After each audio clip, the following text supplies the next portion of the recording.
You're tuned to KSJE, Farmington, New Mexico, 90.9 FM. And now 103.3 FM, K277CR, Durango, Colorado. We have a 911. Armed robbery in progress. See surplus store corner Peoples Drive and 124th Street. Hi, and welcome to Cop Shop. I'm the Public Information Officer for Farmington Police Department, Nicole Brown. And of course, as always, with me is the Chief. It's good to see you again, Nicole. I know, you too. Excellent. You know, kind of ad-libbing.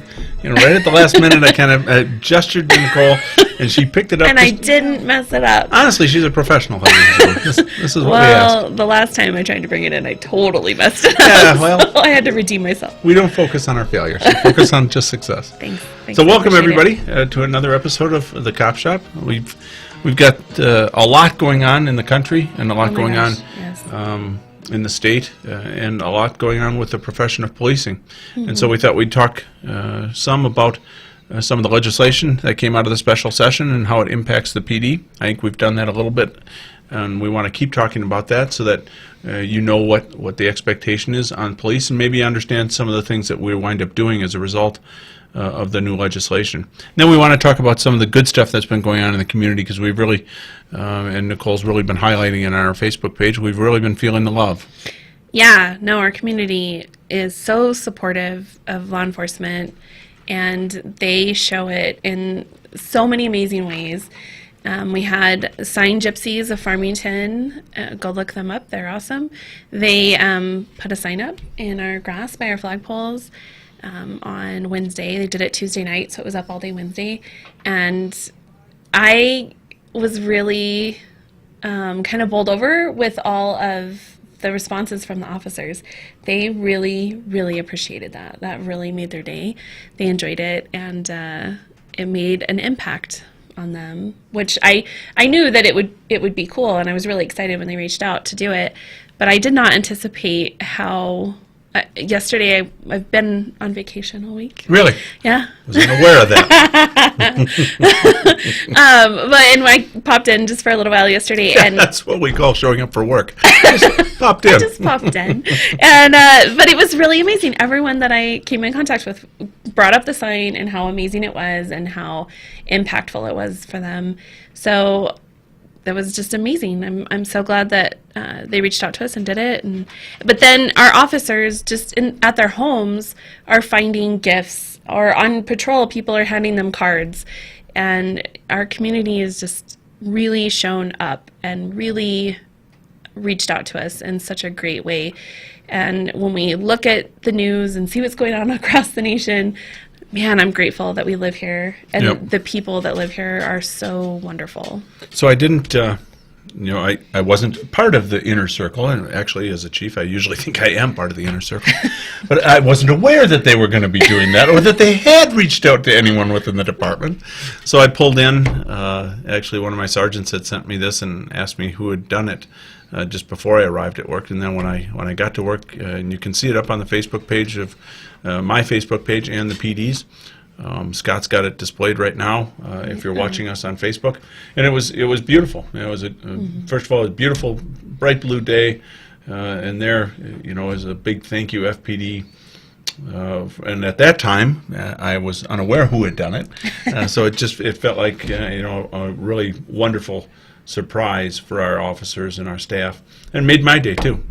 These have been some long months. You track us back to the start of the year. The legislative session was controversial. There were some things that came out of that. Then we started COVID. That's got its issues and public health orders. Then you had the Floyd killing and all that came after that. So it's been long days for the police, and that can translate into sitting on the edge of your bed when you're trying to put on your uniform, scratching your head whether today's a day I maybe just pop in, for instance. But you shore up and you head into work, and all of our officers have, and all of our employees have.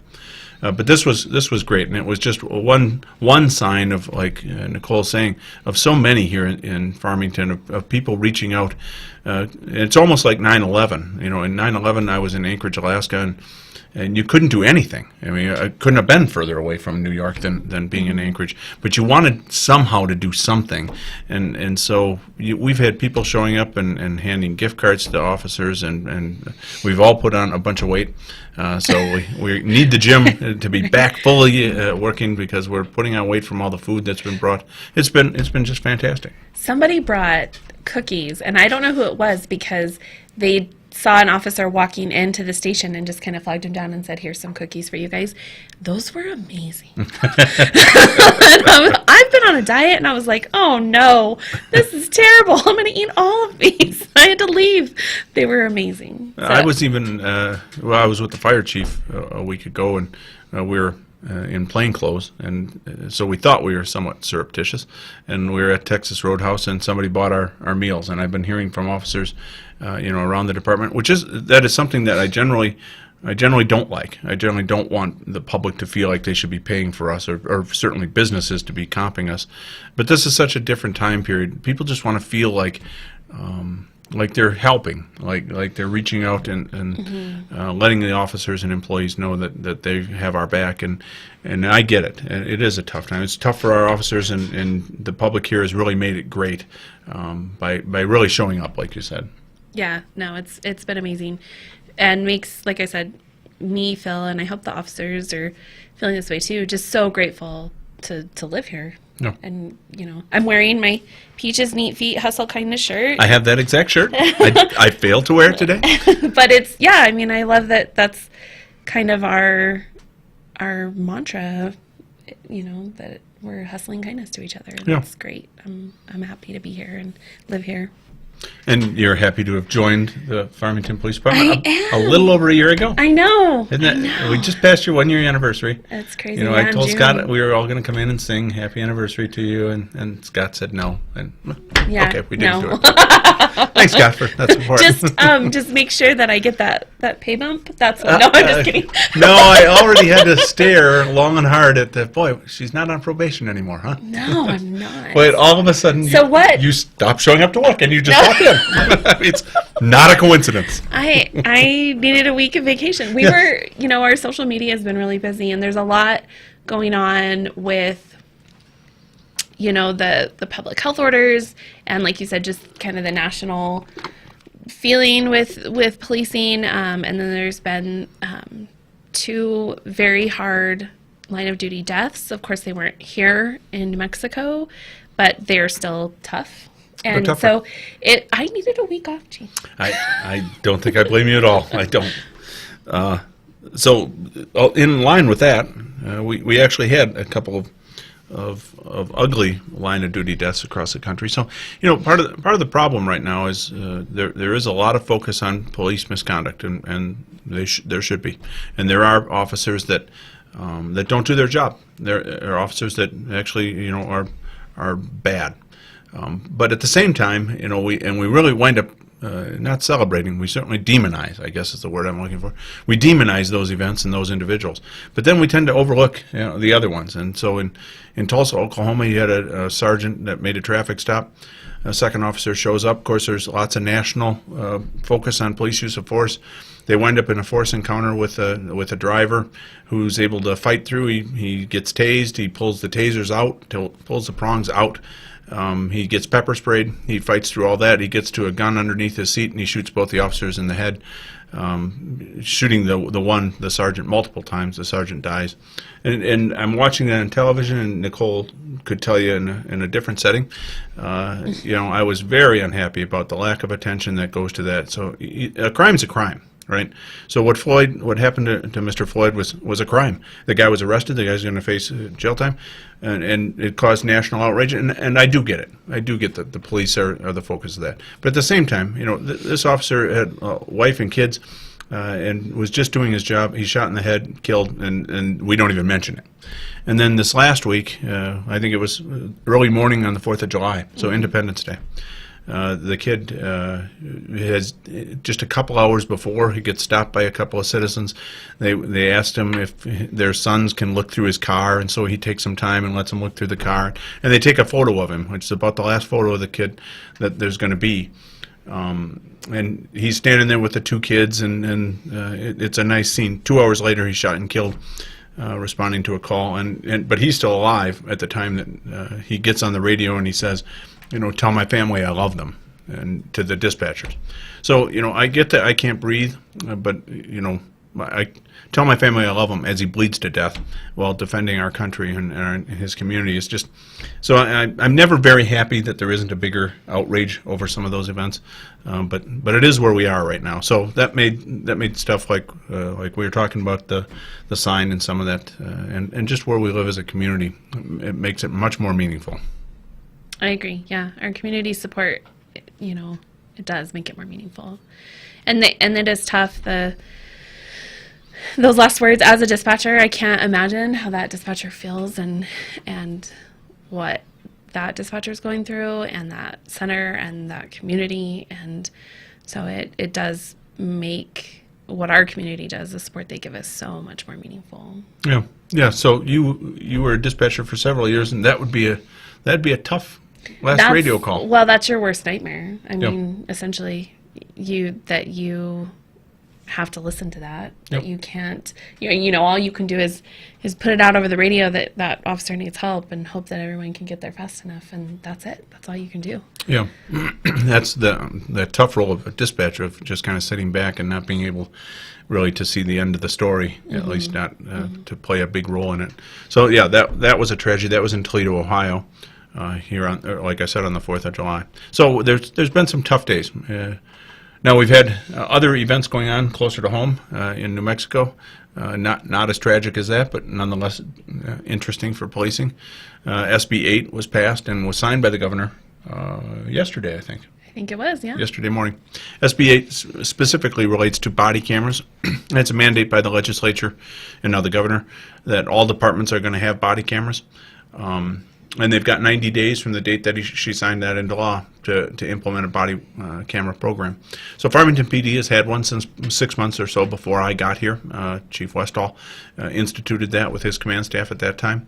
And we have just gone through a significant upgrade of that system last August. We're still in the process of doing it. And so SB 8 will be good in many ways. I am a fan of body cameras. And Scott is playing for you right now a nice video that Nicole put together of just some of the more routine interactions that our police officers have with citizens that our body cameras capture every day. So yes, there are those spectacular ones, and we love the spectacular ones, I guess, to watch 50 times. But every day, 24 hours a day, 7 days a week, there's police officers out there here in Farmington, and they're wearing their body cameras. And they're recording their interactions, and overwhelmingly our officers are respectful, and the citizens are too, and we're trying to solve problems together. We're trying to help each other in a difficult time, and so we do have that up. And so I am a supporter of SB 8, and I don't mind the body camera thing at all. My problems with the SB 8 was the 90-day implementation is just entirely unrealistic. And actually sets departments up for failure. So like I said, we did our upgrade, and we have experience with body cameras. We did our upgrade last August. We're still trying to work out problems. We still have contaminated files, and we lose video as a result of it. In fact, right before the COVID, we were going to have the vendor come out here to Farmington to work on the problems, and it was like 6 or 7 months after we started going live. Of course, now with this, with SB 8, that company and just about every other body-worn camera company in America is under siege from departments trying to get body cameras, so it's hard for us to get their attention to come fix our problems. So there's, life's never black or white. It's always a mixture. So while I support the bill, it's causing us issues already with our vendor and trying to get some of our problems solved. But I think there's some departments that really have been opposed to body cameras, and this bill is essentially going to end that controversy. It is, and we talked about it on our last episode with Captain Dowdy and Lieutenant Lacey, and they brought up a lot of good points of that. Usually departments aren't opposed to body cameras because they don't want to be accountable. It's the cost that it takes to do them and to keep up the storage and, all the recurring costs that come with that. And some of the communities can't afford it. That department can't afford it. And Yep. so it's not necessarily, good cops dislike bad cops probably more than the average person does. Yes. So, we want to be held accountable. It's just sometimes it takes a lot of money to install those systems and upkeep and all of that. And I know our upgrade was 1.4 million. And, hat in hand with that then is, okay, now you have all this video, now people want to see all that video, including court cases and things like that. So we essentially have a full-time clerk and another part-time clerk that do nothing but answer IPRA requests, answer discovery requests, and things of that nature. So it's not like we got more staff, but now they're doing something that they didn't used to do, which means something else they were doing they're not doing now. And that's intimidating for especially smaller departments that know that they're already, working with skeletal administrative staff. So all that sounds like, it's excuse making until you're actually running the department and you're trying to figure out how are we going to do this. Just from a stand back, let's pretend I wasn't the Farmington chief. I think I would tell you body cameras are a great thing, and they almost always show the officer in a positive light. Our shootings, certainly I think it's important for the public to see what our officers face when they go into a shooting, and you kind of come away saying, well, A, I'm glad I'm not in that set of circumstances, and B, the officer probably did about the best that he could do under those circumstances. But when you're actually in the seat and you're trying to figure out how are we going to pay for this, how are we going to staff this, how are we going to answer all the IPRA requests, and I'm probably a little less enthusiastic than if I wasn't in that spot, and I think that's where a lot of the chiefs are. Now we've had it pay off for us, and I love it, but I would also like to see, and so I was disappointed with the legislative session, and I would talk with the governor, and I would like to talk with the governor at some point about other more meaningful police reform things that are not being done and that actually could bring equal or if not better long-term impact. The first one is the issue of police certification.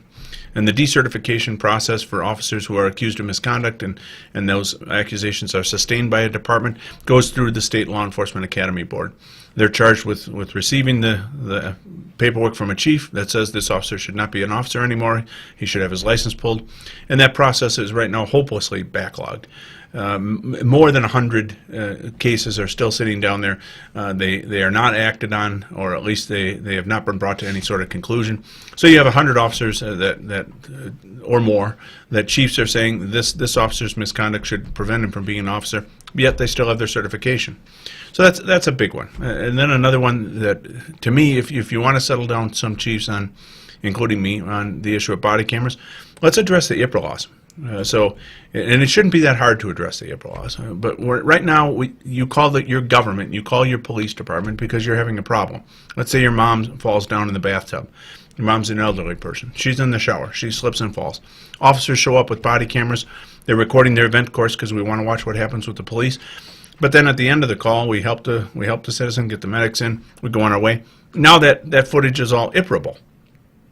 So we take your mom, when you called us for help, we take your mom, the video of her naked as she's in the bathtub, and we hand it out to any citizen that asks for it, to do whatever they want to do with it. And if that's our goal, if our goal is really to watch the police, well then let's watch the police. If that's not our goal, then what are we doing? We're violating other people's personal privacy just to prove a point. That should not be an insurmountable challenge, but we have not tackled it at all. We refuse to address it, and anybody who brings up these kind of issues, then you're just making excuses. No, I love the body cameras. I want us to have the body cameras. I want us to address this though.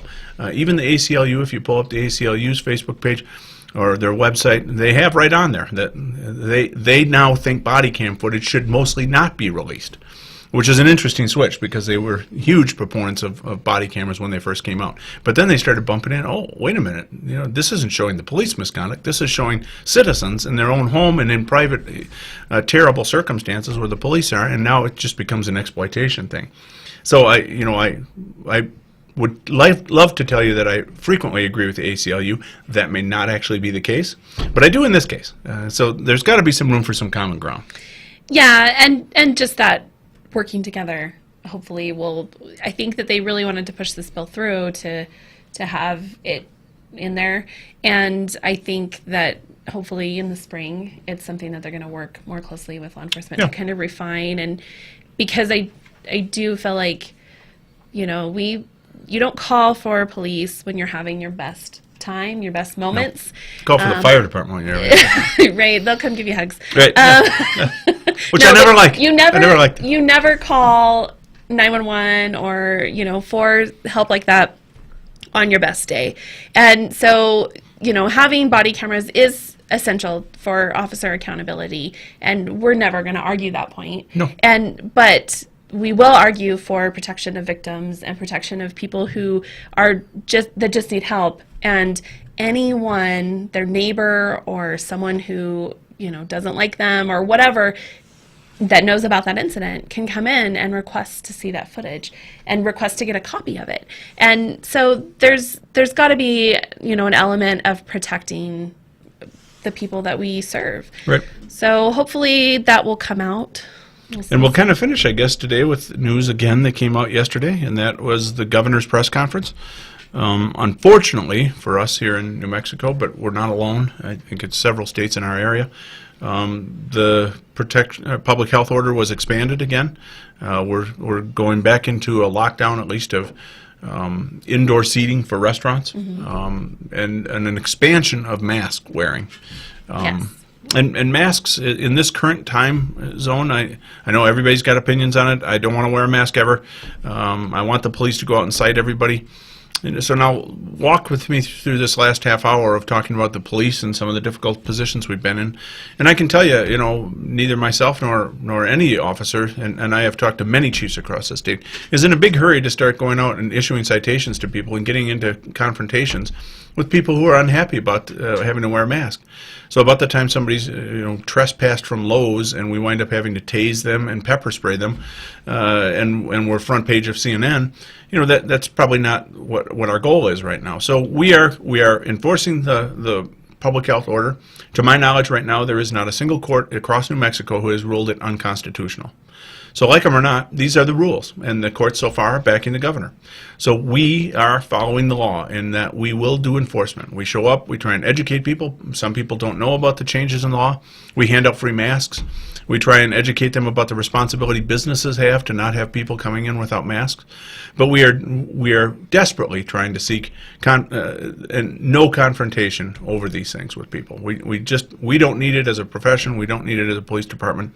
So we're doing our best to enforce it while remaining the friendly and serviceable people we are. That's right. That's right. And honestly, we just want everyone to be safe. Yes. And if doctors are telling, you know, and the public, you know, the health department is saying that that's what we need to do to be safe, that's what we want everyone to be doing.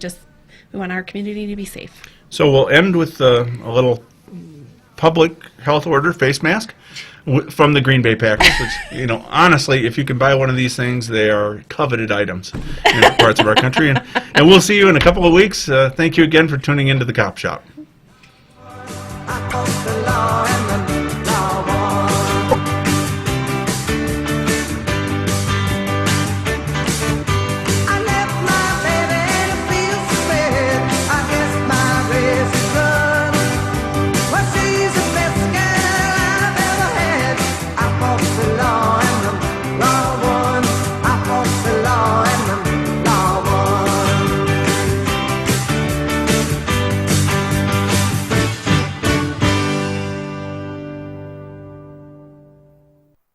You're tuned to the Beacon, KSJE 90.9 FM, your information and cultural beacon for the Four Corners, serving Aztec, Bloomfield, and Farmington. Reach us today online at ksje.com.